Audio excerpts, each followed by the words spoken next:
Cette vidéo ne contient aucun spoil, on va seulement parler du travail d'Araki. La Renaissance est l'apogée de l'art. À cette époque, c'est la première fois que l'humanité atteint une telle prouesse technique, esthétique mais aussi sémantique. Ce ne sont pas des beaux-arts uniquement parce qu'ils sont beaux. Ils sont aussi beaux parce qu'ils expriment un sens. Malheureusement, c'est la dernière fois de l'histoire que l'on représente les émotions, les concepts et les histoires avec autant de perfection. Puis un jour, Araki a créé JoJo Bizarre Adventure. C'est le premier mangaka dont les œuvres sont exposées au Louvre. Et ceux qui suivent n'atteignent pas son génie. Araki était une exception. Mais comment de simples adolescents peuvent s'asseoir à la table du David de Michel-Ange? Je dois peut-être exagérer. Eh bien non. Et c'est ce que l'on va voir aujourd'hui. Pour commencer, Araki est un humaniste, au même titre que ceux de la Renaissance. Rappel rapide, les humanistes de la Renaissance valorisaient l'homme et mettaient l'accent sur l'individu, la liberté et la beauté, souvent inspirés par l'Antiquité gréco-romaine. Araki accorde une grande importance à la posture, à l'anatomie et à la beauté stylisée des corps, souvent dans des poses dramatiques et expressives. On peut aussi souligner la musculature parfaite de ces personnages qui rappellent les corps idéaux grecs. Comme El Greco, il a utilisé des figures qui ne sont pas complètement anatomiquement correctes. On les a allongées, mis dans des poses dramatiques et exagérées pour les rendre esthétiquement agréables plutôt que réalistes. Et ils ont tous deux des palettes de couleurs intéressantes et expérimentales. Ce procédé est typique de la Renaissance.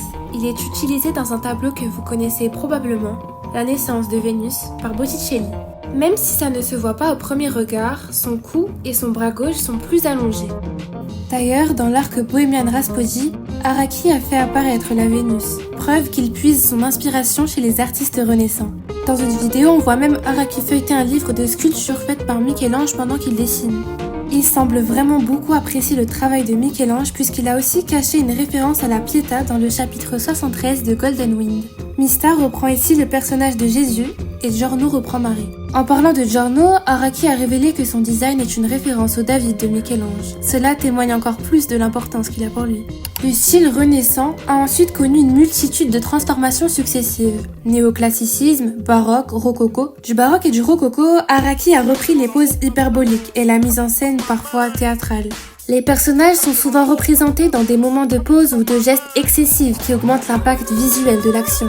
Le rococo est célèbre pour ses détails raffinés, ses motifs décoratifs et son souci du détail.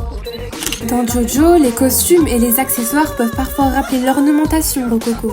Ils portent des vêtements très élaborés, des motifs floraux et des bijoux qui en rappellent l'aspect décoratif. Ces vêtements sont souvent très luxueux et fantaisistes, une caractéristique typique du rococo.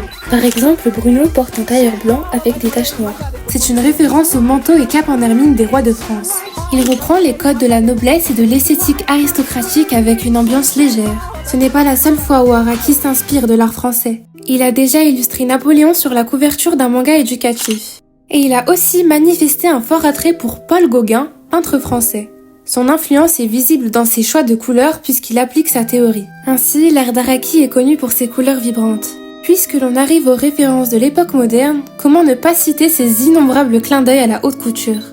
On a Versace ici, ici, ici, ici, et encore ici. Comme encore personne ne l'avait fait avant, il utilise la mode en tant qu'outil visuel et narratif pour exprimer l'extravagance.